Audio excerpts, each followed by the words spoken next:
Et nous sommes de retour au plateau pour la suite de cette émission. Après le journal, nous retrouvons nos invités, Dieudonné Sewonou et Samir Ourosama, pour parler de notre troisième sujet, Côte d'Ivoire, présidentielle plus précisément. Une coalition de partis réclame la candidature d'Alassane Ouattara.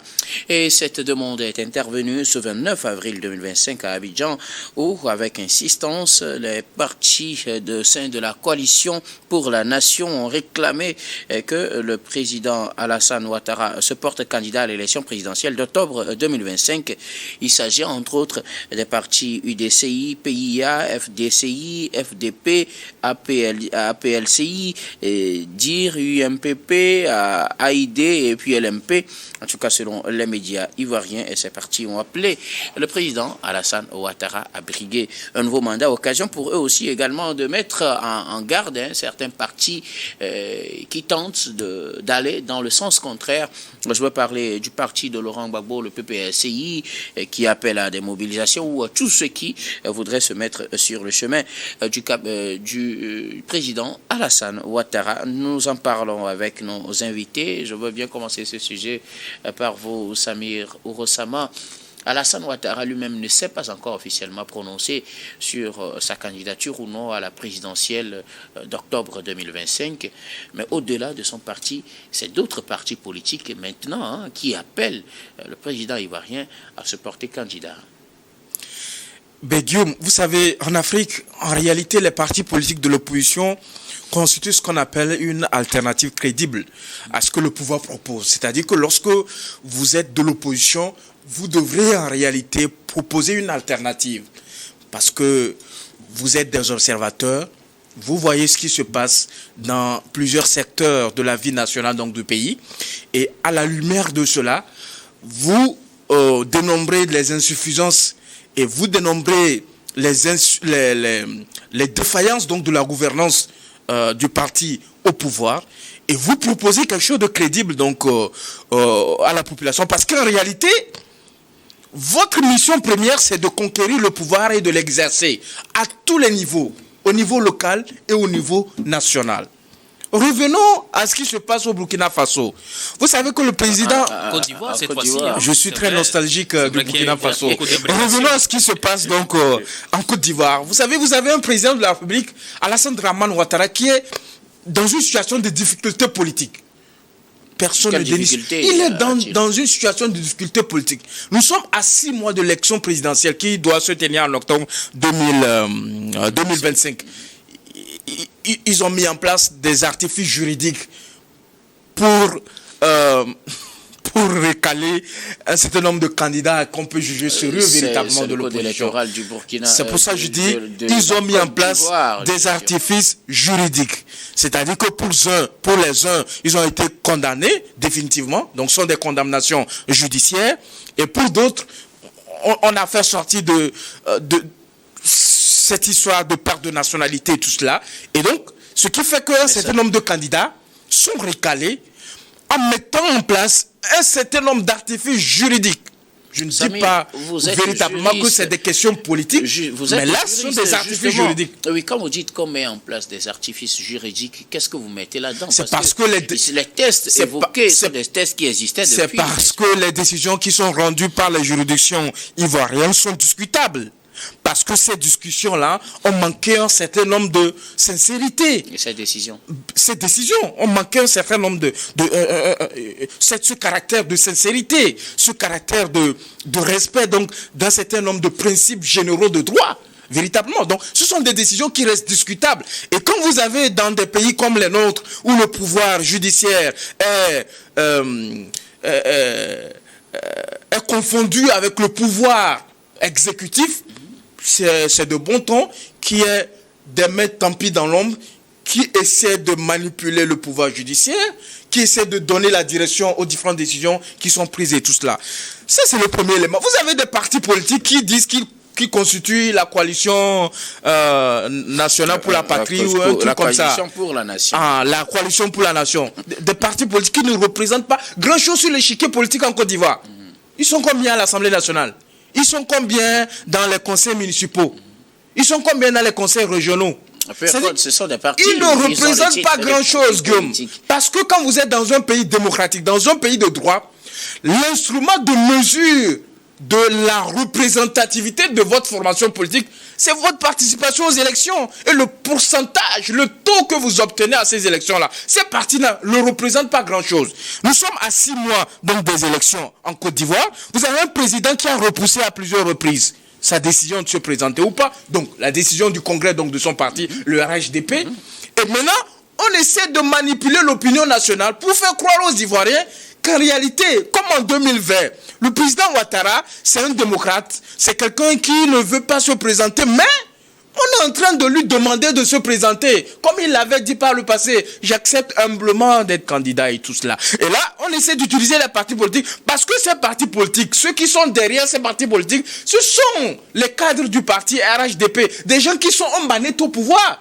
Et ces partis-là, représentés par des personnes qui sont à la recherche donc de l'avidité, ils sont à la recherche donc de quelques billets de banque, ils veulent de l'argent.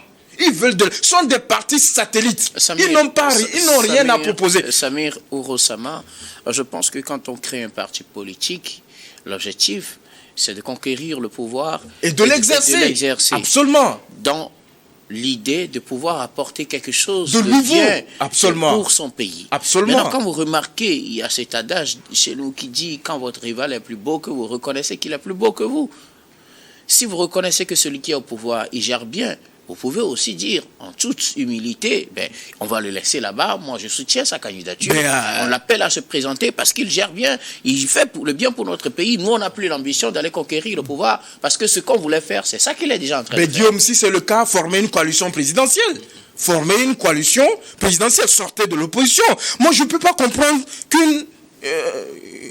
un nombre de partis de l'opposition se regroupe en conférence de presse avec tout ce qui se passe en Côte d'Ivoire, avec le processus électoral qui est mis en cause par un certain nombre de partis politiques de l'opposition. Ils ont réagi justement à ces positions. Avec la révision électorale qui n'a pas eu lieu, avec les partis politiques de l'opposition qui appellent à un dialogue national. Et ces partis politiques, ils n'ont pas trouvé mieux qu'à faire que de présenter le bilan et le jeu du régime du HDP et appeler les autres partis d'opposition à faire preuve de responsabilité. Ils se mettent dans la peau de ceux qui gouvernent. Ils ne sont pas dans ce rôle-là. Ils doivent pouvoir le comprendre. Et l'Afrique ne mérite pas cette manière de faire. Et dans notre pays, ici au Togo, on en a connu de ces partis politiques. Ils sont là. On les appelle communément des partis béquilles au pouvoir, souvent des partis satellites. Ces personnes-là, ils n'apporteront pas grand-chose à nos pays. Ils ne sont que là pour remplir leur ventre. On les connaît, mais on ne peut pas appeler leur nom. Merci beaucoup à vous, Samir Ourosama. Alors, Dieu donné, c'est nous. Des partis politiques ivoiriens appellent à la candidature du président Alassane Ouattara. Je le disais tout à l'heure, le président ne s'est pas encore prononcé sur son éventuelle candidature à la présidentielle d'octobre 2025. Mais déjà, on sait que tout se bouscule autour d'eux. Et aussi, ses opposants se prononcent. Certains ne pourront pas vraiment être candidats si, en tout cas, les choses continuent dans l'état actuel. Et des partis appellent le président Ouattara à continuer le travail qu'il a commencé, à briguer un nouveau mandat à la tête de la Côte d'Ivoire. Mais, écoutez, l'élite africaine, pourquoi vous faites ça? L'élite africaine, qu'est-ce que cette génération obtiendra de vous? Qu'est-ce qu'on gardera de vous? Mais c'est aberrant, c'est très ignoble d'entendre de telles choses à chaque fois à l'approche des moments importants de la vie d'un pays, les élections présidentielles. Et pas dans n'importe quel pays, hein.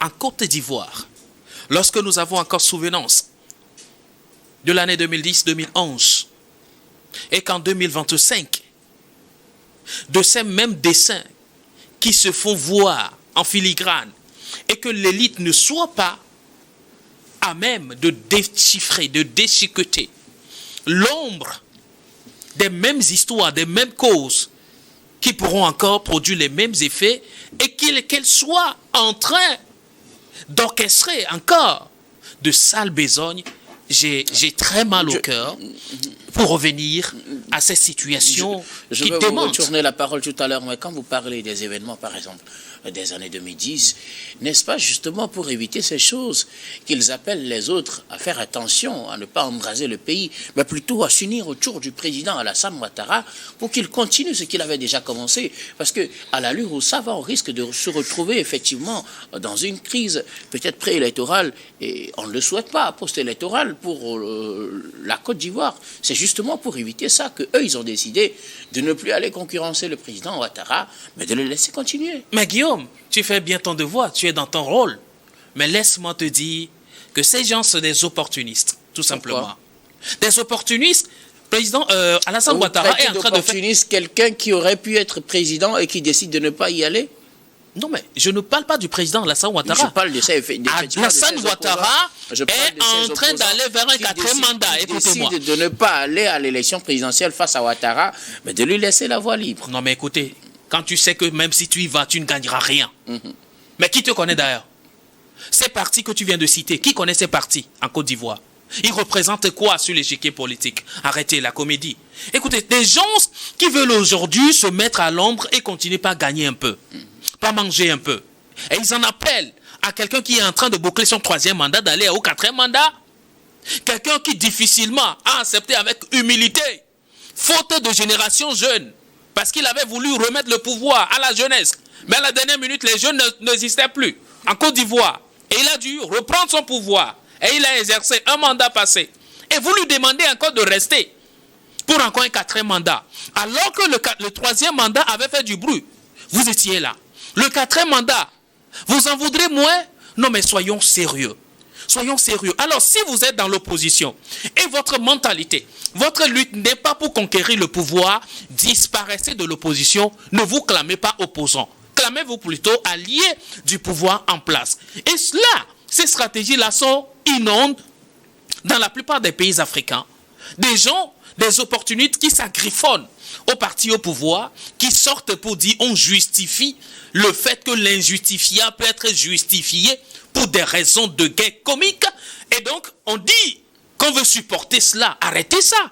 Arrêtez ça. Et moi, je suis étonné que des gens à des niveaux importants, qui ne sont pas des moindres, qui sortent devant les caméras pour dire, nous supplions M. Ouattara de briguer encore un 4e mandat. Arrêtez. Et pour décréter tout simplement qu'on a changé le régime, revenez à un bon régime où on n'aura plus à déranger le président qui reste là-bas à vie. Moi, j'apprécie les réalisations de M. Addo au pouvoir. Quand vous allez à Côte d'Ivoire aujourd'hui, en tout cas, en ce qui concerne un observateur externe que je suis, vous avez l'impression que tout va bien, le pays est construit, eh bien tout y est, tout ce qu'on veut avoir pour un pays, on le retrouve. D'accord. Mais ce n'est pas pour autant qu'il faut faire taire les tests fondamentaux de la gouvernance, de la gestion du pays. Où se trouve alors la voie de la démocratie dans ce pays? Et donc, quand d'autres voix crient, vous trouvez que ce sont ces voix-là qui vont déstabiliser le pays, et donc vous les mettez en garde de prendre leurs responsabilités. Cette minorité-là qui appelle à la représentativité ou alors à la représentation du pouvoir actuel aurait dû prendre ses responsabilités en demandant au pouvoir en place, faites attention, ne basculons plus dans les mêmes erreurs que de par le passé. Il y a de la Bresse, attention, il faut qu'on voie mieux maintenant. La Côte d'Ivoire doit survivre. La politique peut passer, mais la Côte d'Ivoire doit rester. Ils auraient dû prendre leurs responsabilités en disant ça. C'est ce que vous voulez. Peut-être c'est pas ce qu'ils veulent. En tout cas. Samy réclame la parole, je vous reviens. Écoutez Guillaume, je pense qu'il y a un personnage malien qui décrit le mieux la situation du président Alassane Ouattara. Il a dit à la tribune des Nations Unies que la situation du président Alassane Ouattara, c'est la situation d'un joueur qui garde le ballon et qui se dribble lui-même. C'est-à-dire que vous avez un président ivoirien, Alassane Ouattara, qui a 83 ans, Guillaume. C'est-à-dire que pour vivre jusqu'à 83 ans, c'est une grâce de Dieu.